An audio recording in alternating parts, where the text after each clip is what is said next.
And normal girls, they fall in love with normal boys. Like you.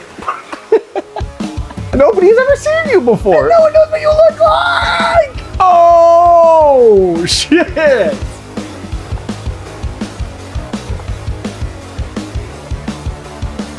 Welcome back to Awesomely Awful, where we break down bad movies and how badly we love them. Today, we're breaking down a Netflix Christmas classic, The Princess Switch, starring Vanessa Hudgens and Vanessa Hudgens. Oh, let's get into this thing. Let's do it. First, let's introduce the characters using the most exposition-y lines I've ever heard. Your bakery's the best kept secret in Chicago. Kevin Richards is the best sous chef in the business. Are there any sugar cookies left for your favorite goddaughter? You know the Christmas baking contest you're always talking about? The really fancy one at that Christmas festival in Belgravia. Belgravia? You know, when you broke up with Paul... When you broke up with Paul. Ever since you broke up with Paul. Paul and I were together for 3 years. They say Paul 8 times in the first 3 minutes. At first, Stacy denies the call to go to Belgravia because it's too much. Kev, we can't just close up shop right before Christmas. And you know Stacy, she's into planning. Her and spontaneous do not mix. They do not mix. You plan your life down to the last minute. Well, it's good to have a plan. And then she sees Paul and Paul's new girlfriend, and you know what she's doing next? Heading to Belgravia. I died laughing when this happened, when we see the plane taking off, and she goes, well, I guess we're going to Belgravia. I love the idea of sitting on a plane on the way to a place. Like going to Italy or something, and you're sitting on the plane, you're like, well, I guess we're going to Italy.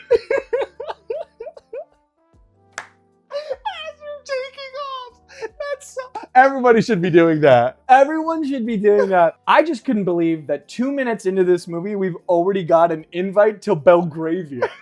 We are moving at breakneck speed. So fast.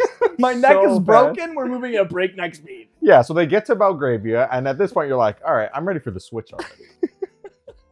Give me the Switch. So Stacy is in this baking competition in Belgravia, and when she's there, they learn about the new bride, fiance of the prince. Yes. But nobody's seen her. She doesn't show her face in public. She's very mysterious, very She's aloof. very mysterious. The Duchess is what you'd call camera shy. Doesn't allow her picture to be taken. Luckily, Stacy has a little accident on her apron and has to go backstage, where she runs into both Margaret and the most conveniently placed mirror of all time. Looking down, looking down, looking down. Oh, I am so sorry. No problem.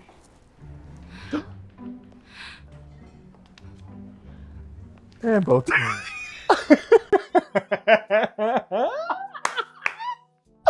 It's perfect. I love that they've never been backstage before and they both know that there's a mirror right there. I know, it's incredible. What happens within the next 30 seconds is Lady Margaret looks at this person who looks identical to her and immediately hatches the plan to switch places. She says that later. She's like, When I saw Stacy, the idea just came to me. it's crazy. Crazy. to bump into a stranger And be like, immediately be like- we're gonna switch. Like, oh, yeah, almost like, oh, perfect. This is exactly what I was looking for. So Margaret does enact her plan, and you wonder, why does she want to switch places? Well, she gives a reason. Does she? I'm supposed to marry Prince Edward on New Year's Day, but I don't know anything about the people here, or what a normal life here, or anywhere is like. It's meant to break your brain into being like, I guess that's a reason. I don't know what the people are like here, or a normal life is here, or anywhere. Yeah. It's a crazy reason. That's her reason. I need to just like put me on the clock for like a minute. How fucking crazy it is that she feels like she needs to do this. Yes. One, she looks the exact same as this person. So anything that she would be doing out in public would go the exact same if she was dressed a little different. Nobody has seen her before. No one knows what she looks Nobody like. knows what she looks like. She can just go somewhere. The other version is that she's got so many responsibilities as royalty that she simply couldn't get away otherwise. That's a very Prince and the Pauper type situation, Yeah. right? She says straight up later, hey, I got nothing going on this weekend, so you can do nothing. The only thing on my schedule is breakfast with the king and queen. You can spend the rest of your time relaxing right here. A reason why we can switch is because I have no plans. So it's easy for you to pretend to be me because I'm not doing anything. That's crazy. Then you don't need to do this. Then you can just go put on a Chicago hat if you want and walk around. Because you've got no plans this weekend. Nobody's ever seen you before. And no one knows what you look like. You don't need to switch. So she wants to try and figure out what it is to have like a normal life. She specifically says, I want to know what the people here are like. She goes on to spend the next hour and a half of this movie hanging out with 2 Americans. I didn't even... I need to get to know the people here. 2 Americans. Margaret just spends the whole time hanging out with Stacy's friend, Kevin. Yeah. Kevin Richards and his daughter, Alexa. So yeah, Lady Margaret's plan is to figure out what it means to be normal by going and living in a stranger's house with his child, like tucking her in at night. Essentially a home invasion. And what actually ends up happening later is Stacy's whole ploy throughout the thing. She switches, she starts hanging out with Edward, and she essentially is trying to get him to be a better guy. How many families actually live in this shelter? Which is like a big swing. Just chill. You just got a weekend. All you gotta do is chill. Go have fun being rich for a weekend. She's like, no, I have to change this man. So she convinces him to go to like a shelter for families that need help. So what she actually does is hang out with the people of Belgravia. So Margaret easily could have just hung out with the people of Belgravia, which is what Stacy does. But there actually might be a reason in terms of like tradition why she never did that. You really need to be more involved. How? Schedule a day to visit the shelter. Get to know the people. It's never been done before. Yep.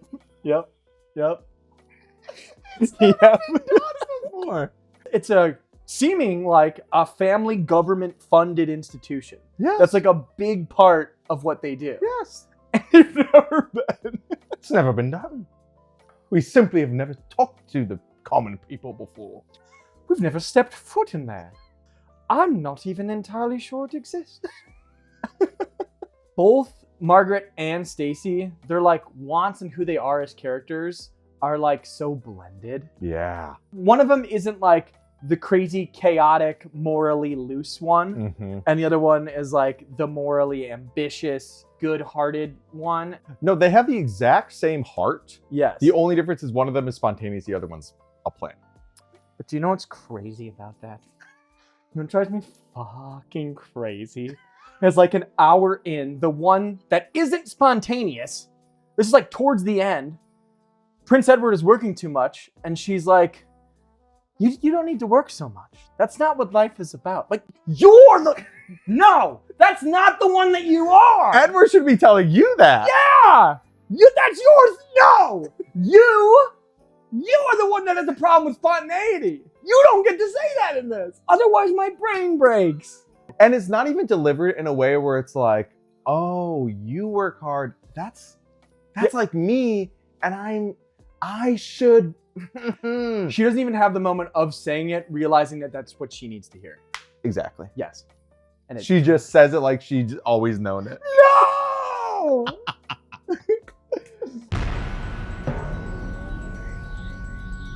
So the Princess Switch really is Netflix's best swing at a classic Hallmark holiday movie. And it really feels like it tonally across the board. Where people live in this like dream world where they say things almost like a human. It reminds me of watching like AI actors online now. It's very that. You're like, nobody talks like that. See? It says time to have fun. Yeah, where? Right there. In invisible ink. Makes me want to throw myself down a fucking chimney. It's insane. Also, when they switch in Lady Margaret, because she can be spontaneous, tears up the schedule. Uh-huh. High five.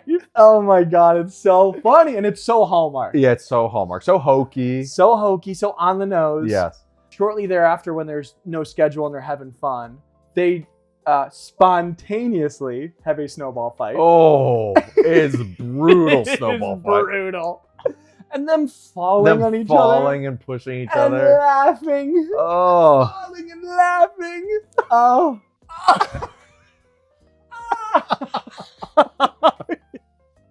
Another very Hallmark moment is when Kevin goes into what he doesn't know to be Lady Margaret's bedroom, shirtless at night, God, yeah. looking for toothpaste, and the man is ripped to the max. So jacked. Shockingly jacked. That man had tubes of toothpaste in his room. He had tubes of it lying around. He's lousy with the stuff, but you know he came in there shirtless as all get out. Going, oh, you got any toothpaste? It's like, what? You're looking at me weird. And the other aspect of that Yeah. is she's on the phone with Stacy going, have you ever seen Kevin without a shirt on? Ew, gross, Stacy says. So that means she's never seen him without a shirt on. They've been friends for years. For like 15 years. She is the godmother of his child. So for one day, he was like, oh, I think something's going on. I better go shirtless into her room. 100%. Another very Hallmark moment that blew my mind is when Stacy, as Lady Margaret, is reading to the kids in the shelter. Mm-hmm. Even counting the switch, right? This prince has known this person for a total of 2 days. Are you in love with him? Very much. I screamed. Because that is not her pretending to be Margaret. That is Stacy saying, I love Edward very much. Very much. They've had 2 conversations. They've interacted for under 24 hours. So this is very Hallmark-esque, which is they're both falling for the other person, right? You know, Stacy is falling for Prince Edward and Lady Margaret is falling for Kevin. And they're each getting gifts that are really, really important.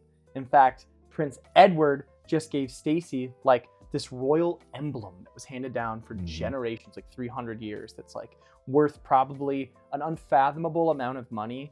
And Kevin gives the equivalent of what a regular person could get. Open it. Open it. It's a locket. The most heinous picture of all time. It's the most beautiful gift I've ever received. It's the most beautiful gift I've ever received. Can we zoom in on that, please? Earlier in the movie, Alexa, the daughter, went to sit on Santa's lap. She's way too old to believe in Santa. But she wants something. Oh yeah, she wants... Oh yeah, a new mom. Oh no. Oh fuck. She's about to take a picture with Santa and she's like, my new parents, come take a picture with me. They all take a picture with Santa. So the locket picture is 70% Santa. Santa's the focus of the picture. Santa is the focus of the picture. Everyone's a little off Kevin's kilter. head is a little bit in the corner.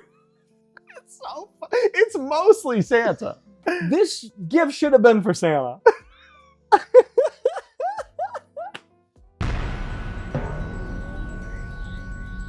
So Stacy comes off as the sweetest person ever, is so nice. She's a planner. She's very type A. And then all of a sudden, out of nowhere, she just starts roasting people.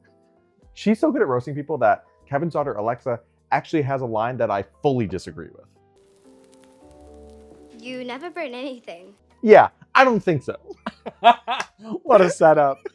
And the first one is heinous. I didn't expect it at all.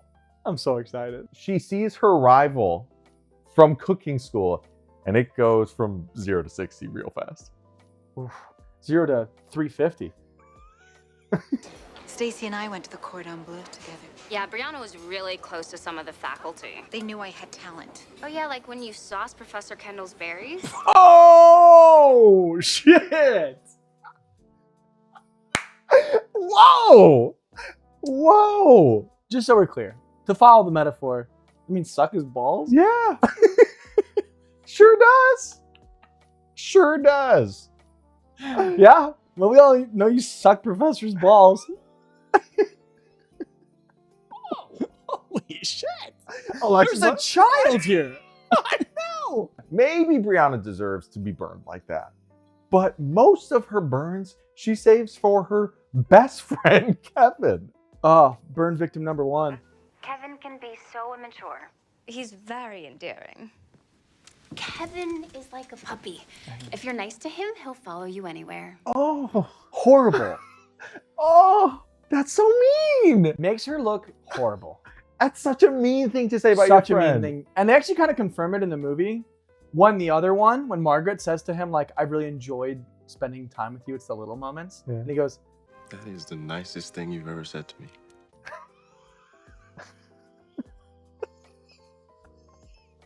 they've been like best friends for 15 years.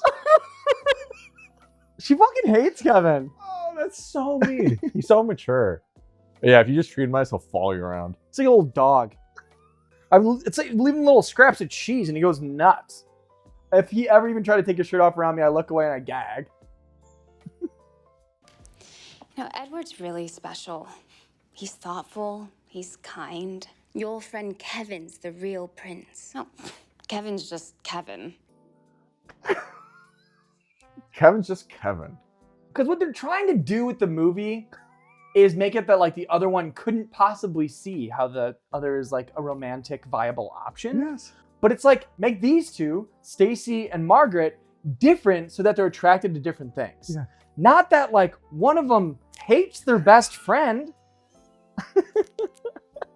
Well, unfortunately, I do feel like Stacy has a little bit of an influence over Margaret because Margaret does get a shot in at Kevin towards the end. Oh, shit. I didn't plan any of this. But I suppose I found out I'm just a normal girl. And normal girls, they fall in love with normal boys. The fuck? Like you. He didn't get it. He's so simple. She could tell he didn't get it. His little dog brain. Like you. Like you. Like you. Well, I'm just a normal girl, and it turns out normal girls fall for ordinary, milquetoast, nothing going on behind the eyes men. That's you. Oh, that would disgust me. It You're would so ordinary. I'd be like, fuck you! I 100% agree, but fuck off. But you think I'm normal? You're so rich that it's like, I can't believe I fell in love with such a normal poor like you. It's like, clearly this is like you like slumming it kind of kink. Yeah. Like, you know what I mean? Yeah. It's like, fuck off. Kevin loves that shit though. Dude, he's like a little dog. You be nice to him, he'll follow you around forever. My favorite aspect of the Princess Switch is the old magical man that is seen as a runner throughout the entire film. And the reason I put magical in quotes is because I'm highly suspect if he's magical at all. We know as a viewer that something magical is afoot because there's always like a sleigh bell gently playing in the background. But outside of that, nothing is really confirming that this man is magic at all. Yeah, the first time we saw him was in Chicago. He was a Salvation Army guy. And at one point he does say, Christmas sure is a magical time of year, wouldn't you say? So you know something's up. mm-hmm. But the second time we see him, that's when, as a viewer, they really want you to know that maybe he has some otherworldly powers. Also, this is my favorite part of the movie. Same. I'm sorry, you look so familiar. I've heard that before. Well, you weren't in Chicago last week, were you? How could I have been in Chicago?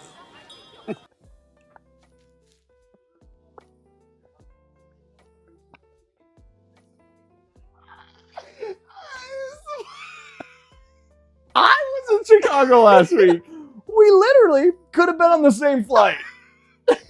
It's just so funny to imply magic is involved, to achieve something that takes no magic at all, that she herself achieved in this very movie. How could I have been in Chicago? The case I'd like to make is that this man you see before you is in no way magical and is just a guy.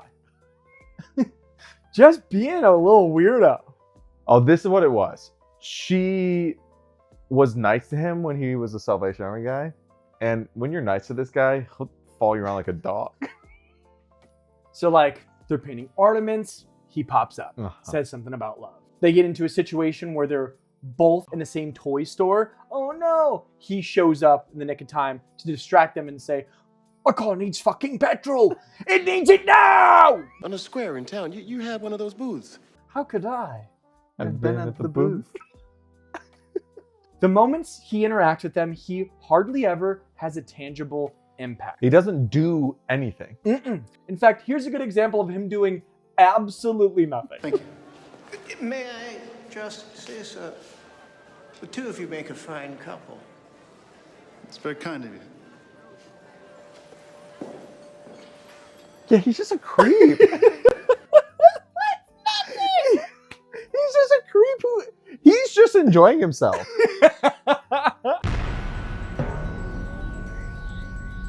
My favorite thing about all of this coming to a head, them switching, them not being honest with the partners that they're falling for. The big baking competition. All these stakes, right? They don't matter. None of it matters, and actually it's totally fine. Everything's just gonna be okay. Yeah, you think maybe something will matter. The cord in the baking competition is cut. Brianna cuts the cord. Oh no. Of the KitchenAid. They're screwed. They're absolutely screwed. Except for they're not, and everything's fine and they win. Yeah, they could just kind of mix it by hand. And then when it comes to the stakes of them lying to each other the whole time, definitely was prepared for there to be like a fallout. Yes, because the butler who works for Prince Edward's family is onto something the whole time. And he finally gets pictures of Margaret and Stacy together, which would expose them and the lie that they've been living. Yeah. So you're like, oh God, this is gonna come to a head in probably the most public way during the bake-off, to which they're gonna have some really tough conversations with the ones that they're falling for, that they were lying to them the whole time. Yeah. But the mom intercepts it, says that's not a thing, don't worry. Yeah, the mom intercepts it, so that way we don't have a big moment. But then the mom gets a little tricky. The mom is like, oh, I'm feeling sick. Hey, Margaret, how about you go to the baking competition in my stead? So now we are going to get the drama. Now we are. Now we're back. We're back. The drama's back. The drama's back. We're going to have a big, huge moment. Great. Before they get to the competition, Margaret sits down on a bench with Edward and off camera tells him about the switch. Off camera. Truly the most climactic moment that would be in the chronological existence of this movie happens off screen. Off screen. Which actually mirrors something that happened earlier, which is when Alexa, the daughter, finds out about the switch off screen too. We just jumped to a phone call between Stacy and Margaret where Margaret's like, hey, Stacy, you'll never believe who found out that we switched. And Alexa's like, I did. It's like, these are dramatic moments. These are dramatic moments that one would, include in a movie. And this movie cuts them out. We get to the competition. Margaret has to put the medal on Stacy. They kind of like look and they see each other. They're doppelgangers. The audience doesn't react at all. The baking audience? The baking audience. Imagine you're filming a television show and out of nowhere, two people who look identical. And Princess Diana puts a medal on someone who looks identical to Princess Diana. And we don't talk about it? Like to the haircut. Yes, to the haircut. And then they run off screen and Kevin's like, what the fuck's going on? Kevin's the only one who doesn't know. Kevin's the only one not in. Literally everybody knows. Matter. He's like a dog. You're nice to him, I'll follow you forever. This is the first time I thought this, but how weird would it be to fall in love with somebody that looks exactly like your best friend? Pretty effed up that he thinks he's kissing someone for the first time that he's known for 15 years. Yeah. That he has so many core memories with. Yeah. And you're an imposter. Yeah. And he thought she was Stacy in what is, I think, the most brutal moment of the entire movie. This is worse than any burn Stacy has said.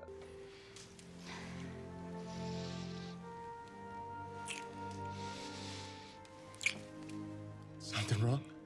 No, I should not have done that. Oh. It's okay. No, it's not. Oh. Kevin, my Can poor we just pup. pretend this never happened? Oh. Brutal. Oh, man. Straight up brutal. Please. Oh. Please. Man. That would be the worst thing that ever happened to me. Yes. The switch for 2 days just rocks his entire core of his life. Also because if it went unaddressed when they switched back. That's what I was just gonna say. Yeah. Thank God it gets blown up. Yes. Because then she would truly be accidentally gaslighting him the rest of his life. Because she's like, let's act like this never happened. And then if he ever tried to talk about it again, she'd be like, what are you talking about? And during this resolution, Kevin's the only one that doesn't know. Yeah. And is basically like, we need to talk, which is totally fair. I don't know who you are. Uh-huh. You're a stranger. You are a stranger to me. Who's been pretending to be my best friend. And you've been tucking my kid in at night. Which is smoothed over by his daughter's line. We need to talk. How about we do it over a movie and hot chocolate? Who are you? During a movie, you wanted It's a date. Kiss her, Daddy. I want a mom now. how about we talk? You want to watch a movie? Who? Shh, I'm trying to watch. I just want to kind of get to know you. Do you mind? Oh, I love this part. Because I don't know who you really are. Have you seen this before? But Kevin's rolling with the punches. Mm-hmm. And nothing shows that Kevin is rolling with the punches more than his honest reaction to Stacy getting proposed to by Edward.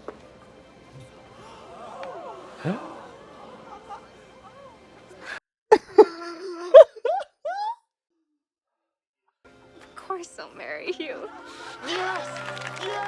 Yeah! He thought he was in love with her 20 He's rolling with the punches. minutes ago. 20 minutes ago, he thought he was in love with his best friend. You're forgetting that it's set up that he's the most go with the flow, spontaneous man that's ever lived. You give him a little dog treat, he'll do whatever you want. It's the moment. He's in the moment. Yes! That's him on the verge of an absolute Yeah, panic he's attack. having a meltdown. This is a man in crisis. Yeah. Right?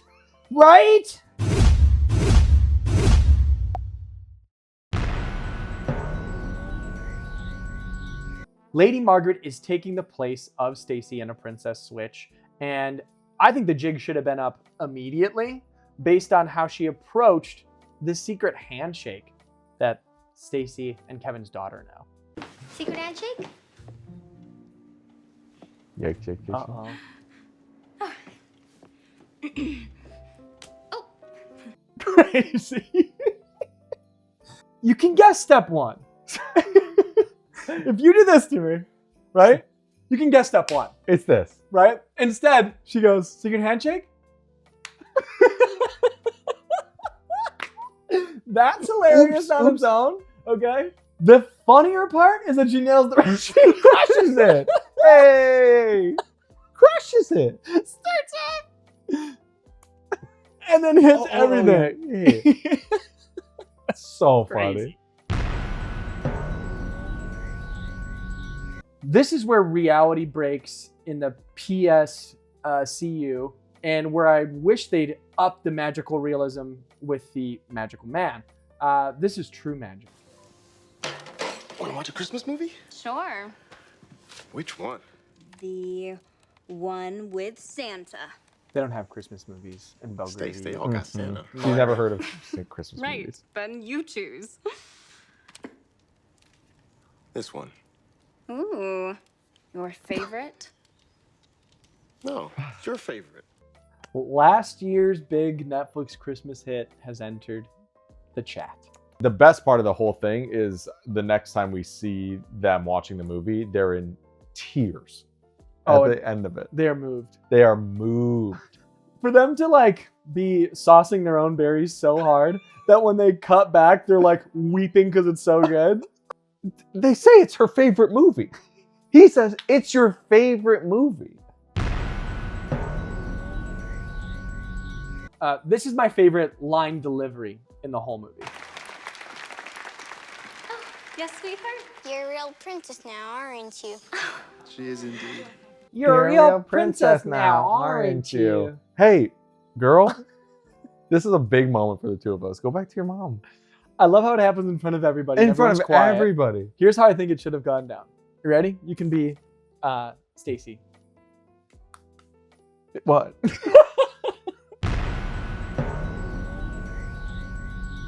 When Sean and I watch movies, we rate them on a scale of -10 to 10, where a -10 is a movie so bad that it's good, a +10 is a movie so good that it's good, and a 0 is a movie so bad that it's bad. We just don't like it.